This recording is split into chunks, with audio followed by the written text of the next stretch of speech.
Raisnēs. Latvijas tautas teiciens saka tā. Drīz brauks pimpis. Tas pimpis meklēja dziesmu. Ilgi un dikti. Līdz pazuda kokos. Un tad viņš iznēra no kokiem savu brāltā kraklā ķiverē spīdījos ratos un nopirdās. Bet tas dzīves stāsts. Jūtas līdz vai nē. Bet viņš ir esns. Jūs to varat paši pārbaudīt. Šeit pat Bērzeņu cirkā. Šeit Bērzeņas tuksnesī cirkā dzīvo īpaši primāti. Kā šis, kas tulīt rādīja savu lielu vēderu, gūžu, divanu, griežot riku. Viņš skrien, nezinu kur. Jā. Nē. Pimpis. Klitora mīlis. Vidēji izmērs cilvēks. Vidēji miesasbūvi, pa lielu resnu pakaļ un daudz taukiem. Bet tāda tā dzīve. Vai viņš bremzē kāju, ja viņam ir brems, viņš raud. Viņš tikko nolamājās. Tas nav pieklājīgi, ne cilvēciski.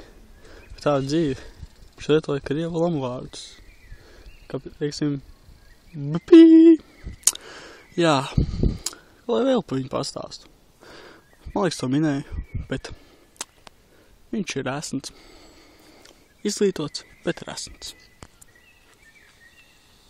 Un viņš atkal slīd pa savu gaiteni, griežot elvipus, kā ir esns Maiks Pimpis. Pēc pidaras. Ko teic? Jā, viņš atkal lamājās, tagad daudz bļēja, jo viņam nesanāca. Bet bļē, tā ir krievu mauka. Un es nezinu, vai šī tūkstneša nostūrī ir krievu mauks. Vai vecās labās latviešu.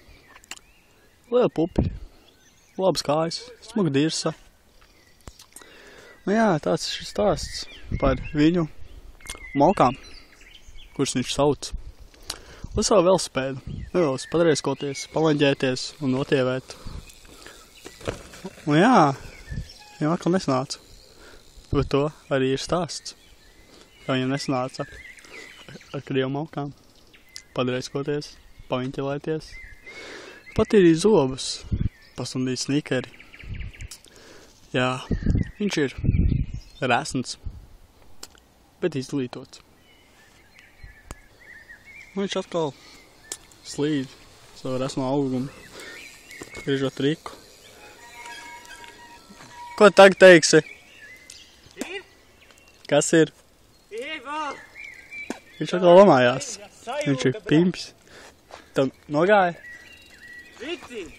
Viņš saka, ka viņam ritīgi nogāja. Par to arī stāsts. Lai beidz pasaka.